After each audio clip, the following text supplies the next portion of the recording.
ओम शांति। 6 जुलाई 2023 के ईश्वरीय महावाक्य।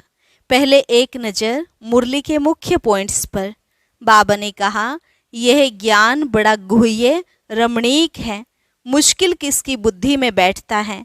अच्छी रीति पढ़ाई पढ़ने वाले बहुत कमाई कर तख्त पर बैठेंगे, तो कभी भी ब्राह्मणी या किसी और से रूठ कर पढ़ाई नहीं छोड़ना, नहीं तो रसातल में चले जाएंगे। बाप आया है सुनाने, तो सुनना चाहिए। बाबा को याद करने से ही बुद्धि का ताला खुलेगा। तो एक घड़ी आधी घड़ी ऐसे याद का समय बढ़ाते रहना है। विचार सागर मंथन करना है, किसको कैसे समझाएं। फिर बाबा ने कहा, तुम जैसे कि शिव बाबा के एजेंट हो, तुम्हें बहुत अच्छी धारणा कर रात दिन सर्विस में तत्पर रहना है। सृष्टि का चक्र भी बुद्धि में फिरना चाहिए। स्वदर्शन चक्र नहीं फिरेगा तो बाकी क्या पद पाएंगे। बाप समझाते रहते हैं, वर्षा लेना है तो अभी लो, नहीं तो फिर बहुत पछताएंगे, रोएंगे। प्रण करना चाहिए, हम पूरा फॉलो करेंगे। इसमें बड़ी गंभीरता चाहिए और अभिमान नहीं आना चाहिए कि मैं यह करता हूँ, मैं होशियार हूँ। जितना हो सके हर बात में माताओं का रिगार्ड रखना है, उन्हें आगे करना है। और लास्ट में बाबा ने कहा, परम पिता परमात्मा की निंदा करने वाले उच्च पद पा नहीं सकेंगे। बहुत मीठा बनना है। कोई की बात पसंद नहीं आती है तो एक कान से सुन दूसरे से निकाल दो। क्रोध नहीं करो, क्रोध से बहुत नुकसान हो सकता है। और अब सुनते हैं महावाक्यों को विस्तार से। मुरली का सार। मीठे बच्चे, इस ज्ञान में गंभीरता का गुण धारण करना बहुत जरूरी है। कभी भी अपना अभिमान नहीं आना चाहिए। माताओं का रिगार्ड रखो। प्रश्न, सभी बच्चों के प्रति बाप की आश क्या है, वह आश पूरी कब कर सकेंगे। उत्तर, बाप की आश है बच्चे ऐसा पुरुषार्थ करें जो नर से नारायण बनकर दिखाएं। इसमें ही बाप का शो होगा। ऐसा शो निकालो जो बाप का भी गायन हो तो बच्चों का भी गायन हो। बाबा कहे, बच्चे अगर तुम नर से नारायण बनेंगे तो तुम्हारा भी मंदिर बनेगा और हमारा भी बनेगा। ऐसा पूज्य बनने लिए फॉलो फादर। अपने आप से प्रण करो, हम पूरा ही फॉलो करेंगे। गीत, जिस दिन से मिले हम तुम। ओम शांति। बच्चे महसूस करते हैं, बच्चों को भाषना आती है तो जरूर हम नई दुनिया के लिए सब नई बातें सुनते हैं। यह हमारी प्रीत नई लगती है और कोई की भी प्रीत सम्मुख परम पिता परमात्मा साथ होती ही नहीं। तो यह नई बात है ना। तुम जानते हो बाबा पतित पावन है। पुरानी दुनिया को पतित, नई दुनिया को पावन कहेंगे। तो तुम्हारी प्रीत नई दुनिया से लगेगी। तुम यह जानते हो हमारी प्रीत अब नई दुनिया स्वर्ग से है। उसको शिवालय कहा जाता है, इनको विशाल्य कहा जाता है। बरोबर यहाँ विकारी मनुष्य हैं, सतयुग में निर्विकारी हैं, तो शिवालय कहेंगे ना। शिव बाबा ही ऐसी निर्विकारी दुनिया स्थापन करते हैं। और जानते हैं बरोबर इस पुरानी दुनिया में देवताओं के चित्र हैं, जो देवताएं नई दुनिया में रहने वाले हैं। भारतवासी तो सब भूल गए, वह तो हिंदुस्तान कह देते हैं। हिंदुस्तान हमारा प्यारा, हाँ जरूर प्यारा था, परंतु वास्तव में हिंदुस्तान नाम है नहीं, भारत खंड कहा जाता है। तो बच्चे जानते हैं बरोबर यह बातें नई लगती हैं। ऐसी बातें कब नहीं सुनी।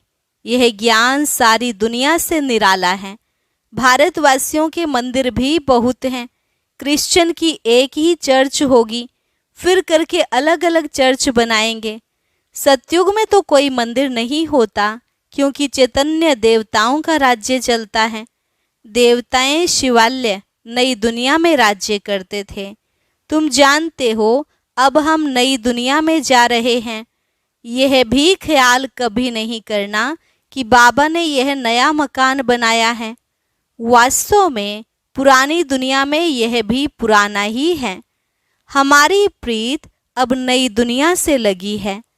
आत्माओं की परमात्मा साथ प्रीत लगी है जो सम्मुख बैठे हैं। मनुष्य समझते हैं ब्रह्मा कुमार कुमारियों की ब्रह्मा से प्रीत लगी है। तुम जानते हो हमारी प्रीत एक शिव बाबा से है, दूसरा न कोई। भल तुम्हारा नाम बीके है, परंतु ब्रह्मा से प्रीत नहीं है। यह ब्रह्मा तो देहधारी है ना, जन्म मरण में आते हैं। तुमको देह से संबंध नहीं जोड़ना है। वह गुरु लोग तो अपना नाम रख देते हैं सच्चिदानंद, परंतु सत्यचित आनंद स्वरूप तो एक परमात्मा को ही कहा जाता है। आत्मा सत्यचित आनंद रूप, शांत रूप, ज्ञान रूप थी। अब तुम फिर से इस संगम पर बनते हो। जैसे बाप की महिमा है ज्ञान का सागर, शांति का सागर, तुम भी सत्यचित आनंद रूप हो। बीज और झाड़ को याद करने से सारा ज्ञान आ जाता है। बरोबर 5 युग हैं। अभी है संगम युग। इस संगम युग को दुनिया नहीं जानती। करके मालूम भी हो, परंतु डिटेल में नहीं जानती कि सतयुग में कौन राज्य करते थे, कैसे राज्य लिया। तुम अब राज्य ले रहे हो। पुनर्जन्म लेते चक्र में तो जरूर आना पड़े। सदैव स्वर्ग में कोई रह ना सके। स्वर्ग और नरक की पहचान अभी मिली है। अभी कलयुग है, फिर सतयुग जरूर होगा। तो जरूर संगम पर ही परम पिता परमात्मा आया होगा। उनकी महिमा ही अलग है। ऐसे थोड़े ही कि एक की महिमा दूसरे कोई की हो सकती। हर एक का कर्तव्य अपना, संस्कार अपने, एक ना मिले दूसरे से। हर एक आत्मा में अपना अपना पार्ट है। तुम बच्चों को समझाया गया है आत्मा 84 जन्म लेती है। तुम नई बातें सुनते हो।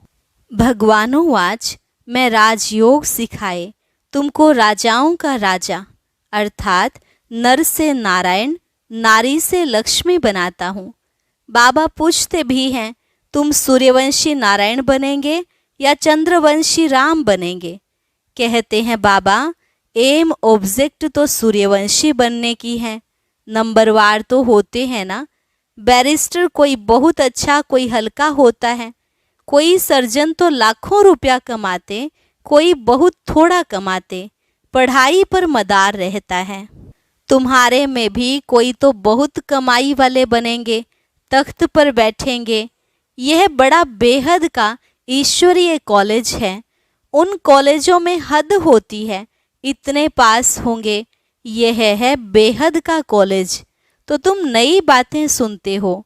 अभी तुम समझ रहे हो तुम अबलाओं को बल देने वाला वह परम पिता परमात्मा ही है। जानते हो परमात्मा बाप से हमको कितना बल मिलता है। हम वॉरियर्स, सेना हैं, युद्ध के मैदान में खड़े हैं। नई बात है ना। गीता में पांडवों और कौरवों की लड़ाई दिखाई है, परंतु लड़ाई की तो बात है नहीं। हर एक बात नई है। श्री कृष्ण तो नई दुनिया का अल्फ है। अल्फ से लेकर सब नई बातें हैं। नई दुनिया का अल्फ है लक्ष्मी नारायण, फिर उनके पीछे उनके बच्चे। तो लक्ष्मी नारायण हैं सतयुगी मनुष्य सृष्टि के अल्फ। यहाँ मनुष्य सृष्टि का रचयिता अल्फ ब्रह्मा है। पहले पहले है परम पिता परमात्मा अल्फ, पीछे ब्रह्मा को अल्फ बनाते हैं, फिर लक्ष्मी नारायण को अल्फ बनाते हैं। यहाँ तुम ब्राह्मण कुल के हो। ब्राह्मण कुल का बड़ा ब्रह्मा ही गाया जाता है। ब्राह्मण तो भल वह भी हैं, परंतु ब्रह्मा कुमार कुमारियां नाम कभी नहीं सुना है। गीता में भी यह नाम नहीं है। तो नई बात है ना। भारत को हिंदुस्तान कहने कारण हिंदू धर्म कह देते हैं। अपने प्राचीन धर्म की पहचान नहीं है। जैसे कि देवता धर्म है ही नहीं। अपने धर्म को न जानने कारण कहते हैं सब धर्म एक ही हैं। भल सब धर्म यहाँ रह सकते हैं, जिसको चाहे सो रहे, फ्री हैं, सभी धर्मों को मान देते हैं, कोई भी धर्म वाला आकर रह सकता है। बाहर में देखो, वे दूसरे धर्म वालों को निकालते रहते हैं, सीलोन, बर्मा आदि से इंडियंस को निकालते रहते हैं। भारत तो वास्तव में प्राचीन देवी देवता धर्म वाला है, परंतु वह तो कहते कोई भी आकर रहे, सब इकट्ठे तो रह ना सके। जहाँ तहाँ धर्मों की बहुत खिटपिट है। कहते हैं भारत सभी धर्मों को एशलम देगा, इसलिए भारत की महिमा है। अब तुम सभी नई बातें सुनते हो। इस समय भारत में देवी देवता धर्म का कोई है नहीं। हम उस नई दुनिया के लिए पुरुषार्थ कर रहे हैं। शिव बाबा स्वर्ग रचते हैं। यूं तो ब्रह्मा की संतान सब हैं, परंतु ब्राह्मण खास गाए हुए हैं। उनको कब रचा? जरूर संगम पर रचा। वर्ण भी अच्छी रीति दिखाने हैं। हम ब्राह्मण चोटी, फिर देवता, क्षत्रिय, वैश्य, शूद्र बनते हैं। तो यह ज्ञान बड़ा गुह्य रमणीक है। मुश्किल किसकी बुद्धि में बैठता है। तुम बच्चे इस ज्ञान को अच्छी रीति धारण करो, कभी भी ब्राह्मणी से रूठना नहीं। रूठ करके पढ़ाई को नहीं छोड़ना है, नहीं तो रसातल में चले जाएंगे। बाप आया है सुनाने, तो सुनना चाहिए। भक्ति मार्ग में कितना नियम होता है गीता सुनने का, वह पूरे नियम से सुनते हैं। मंदिर में भी नियम पूर्वक जाते हैं, रोज पक्का नियम रखते हैं। तुम्हारा नियम तो बड़ा कड़ा है, 1 घड़ी, आधी घड़ी, फिर बढ़ाते रहना है। बाबा को याद करने से बुद्धि का ताला खुलेगा। विचार सागर मंथन कोई शिव बाबा नहीं करते, उनको दरकार ही नहीं विचार सागर मंथन करने की। तुमको दरकार रहती है, किसको कैसे समझाएं। तो कभी भी रूठना नहीं चाहिए, 1-2 का रिगार्ड रखना चाहिए। कई बच्चों को महारथियों का रिगार्ड रखना आता नहीं। ब्राह्मणियां जो हैं वे फिर भी मुख्य हैं, 10-12 को आप समान तो बनाती है ना, तो उनका रिगार्ड रखना पड़े। तुम जैसे कि शिव बाबा के एजेंट हो। सभी एजेंट्स एक जैसे तो नहीं होते हैं, नंबरवार होते हैं, फिर भी एजेंट्स तो है ना। कोई तो बहुत अच्छी रीति धारणा करते हैं, रात दिन सर्विस में तत्पर रहते हैं। शिव बाबा भी यहाँ सर्विस पर आए हैं ना। बाबा कहते हैं मैं डबल काम करता हूँ, भक्तों की भी सर्विस करता हूँ। तुम जानते हो सारी दुनिया में साक्षात्कार कराने का कर्तव्य कौन करते हैं। भल ड्रामा में सब पहले से ही नोंद है, उसी समय साक्षात्कार होता है। समझते हैं गॉड फादर ने दिव्य दृष्टि से साक्षात्कार कराया। जहाँ तहाँ साक्षात्कार होते हैं। यह साक्षात्कार भी ड्रामा में नोंद है। इसमें बड़ी विशाल बुद्धि चाहिए। यह हैं नई बातें। सृष्टि का चक्र बुद्धि में फिरना चाहिए। कोई कोई का यह स्वदर्शन चक्र अच्छा तीखा फिरता है, कोई का कम। तुम स्वदर्शन चक्रधारी हो, सर्विस के लिए बुद्धि चलती रहेगी नंबरवार। कोई का तो स्वदर्शन चक्र फिरता ही नहीं, हवा तो लगती है, परंतु कोई का बहुत तीखा फिरता है, कोई का बहुत कम फिरता है, कोई का तो बिल्कुल फिरता ही नहीं। स्वदर्शन चक्र नहीं फिरेगा तो बाकी क्या पद पाएंगे। तो यह नई बात हुई ना। बाप समझाते रहते हैं, वर्षा लेना है तो अभी लो, नहीं तो फिर पछताएंगे, रोएंगे। टीचर का शो करना है ना। यह कितना बड़ा कॉलेज है। अच्छी रीति पढ़ते हैं तो पद भी अच्छा पाते हैं। प्रण करना चाहिए, हम पूरा फॉलो करेंगे। Follow mother father. ऐसे भी नहीं है बैरिस्टर का बच्चा बैरिस्टर ही बनेगा, नहीं। कोई डॉक्टर बनेगा, कोई इंजीनियर, कोई तो शैतान डाकू भी निकल पड़ते हैं। बाप कहते हैं मेरा शो निकालने तुम नर से नारायण बनकर दिखाओ। मेरा भी गायन होगा, तुम्हारा भी गायन होगा, तुम भी देवता बनेंगे।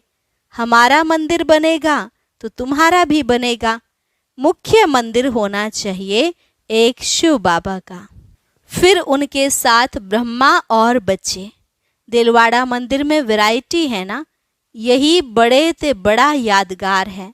तुम चैतन्य में बैठे हो, शक्ति की शेर पर सवारी, महारथी की हाथी पर सवारी दिखाते हैं। गज को ग्रह ने हप किया, बाप की याद नहीं रहती है तो माया ग्रह हप कर लेता है। अच्छे अच्छे महारथियों को भी माया ग्रह खा लेती है। इसमें बड़ी गंभीरता चाहिए और अभिमान नहीं आना चाहिए कि मैं यह करता हूँ। जितना हो सके हर बात में माताओं को आगे रखना है, माता का रिगार्ड रखना है। सब चाबी माता के हाथ में होनी चाहिए, माता द्वारा समाचार आना चाहिए। हाँ, कहाँ कहाँ कन्या अथवा माता से कुमार होशियार होते हैं, उनको फिर राय लिखनी है। हुक्म सरकार का, राज्य रानी का है। पहले रानी फिर राजा, पहले माता गुरु चाहिए। पुरुष को गुरु बनने का कायदा नहीं, माता को आगे करना है। लॉ ऐसे कहता है। भल कहाँ पुरुष भी निमित्त बनते हैं जो माताओं को ज्ञान में ले आते हैं, परंतु मेजॉरिटी माताओं की है। अहंकार नहीं होना चाहिए, मैं सब जानता हूँ, मैं होशियार हूँ। होशियार माताओं को बनाना है, माता द्वारा सेंटर आदि चलाना है। अंत में सन्यासी आदि को भी माताओं के ही बाण लगने हैं, तो कायदे सिर चलना है। परम पिता परमात्मा की निंदा करने वाले उच्च पद पा नहीं सकेंगे। बाबा सावधान सबको करते हैं, बहुत मीठा बनना है। कोई की बात पसंद नहीं आती है तो एक कान से सुन दूसरे से निकाल दो। क्रोध बहुत नुकसान करता है। कोई लिखते हैं काम से क्रोध को क्यों नहीं तीखा रखें, परंतु नहीं, काम तो आदि मध्य अंत दुख को प्राप्त कराता है। पतित पावन एक ही बाप गाया हुआ है, सन्यासी पावन नहीं बना सकते। तो तुम नई बातें सुनते हो, ऊंच ते ऊंच भगवान बैठ तुमको पढ़ाते हैं, उनको ही श्री श्री कहा जाता है। फिर मनुष्य सृष्टि में श्री लक्ष्मी, श्री नारायण, श्री राम, श्री सीता को कहते हैं। अच्छा, उन्हों को ऐसा श्रेष्ठ किसने बनाया? श्री श्री शिव बाबा ने। अच्छा, मीठे मीठे सिकिलधे बच्चों प्रति मात पिता बाप दादा का याद प्यार और गुड मॉर्निंग। रूहानी बाप की रूहानी बच्चों को नमस्ते, रूहानी बच्चों की रूहानी बाप दादा को नमस्ते नमस्ते, गुड मॉर्निंग। धारणा के लिए मुख्य सार। पहली पॉइंट, आपस में एक मत होकर रहना है, एक दो को रिगार्ड देना है, रूठ कर कभी भी पढ़ाई नहीं छोड़नी है। दूसरी पॉइंट, क्रोध बहुत नुकसान कारक है, इसलिए जो बात पसंद नहीं आती है उसे एक कान से सुन दूसरे से निकाल देना है। क्रोध नहीं करना है, बहुत बहुत मीठा बनना है। वरदान, बुद्धि द्वारा शुद्ध संकल्पों का भोजन स्वीकार करने वाले सदा स्वच्छ होली हंस भव। बुद्धि द्वारा शुद्ध संकल्पों का भोजन स्वीकार करने वाले सदा स्वच्छ होली हंस भव। होली हंस कभी भी बुद्धि द्वारा सिवाय ज्ञान के मोती के और कुछ भी स्वीकार नहीं कर सकते। ब्राह्मण आत्माएं जो उच्च चोटी हैं, वे कभी भी नीचे की बातें स्वीकार नहीं करती। होली हंस अर्थात सदा स्वच्छ, सदा पवित्र, पवित्रता ही स्वच्छता है। होली हंस संकल्प भी अशुद्ध नहीं कर सकते। सदा शुद्ध संकल्पों का भोजन खाने वाले होली हंस सदा तंदुरुस्त रहते हैं, उन पर किसी का प्रभाव पड़ नहीं सकता। स्लोगन, अपनी मनसा द्वारा शांति कुंड को प्रत्यक्ष करने वाली शांति प्रिय आत्मा बनो। अपनी मनसा द्वारा शांति कुंड को प्रत्यक्ष करने वाली शांति प्रिय आत्मा बनो। अच्छा, ओम शांति। अब सुनते हैं आज का अव्यक्त ज्ञान मोती।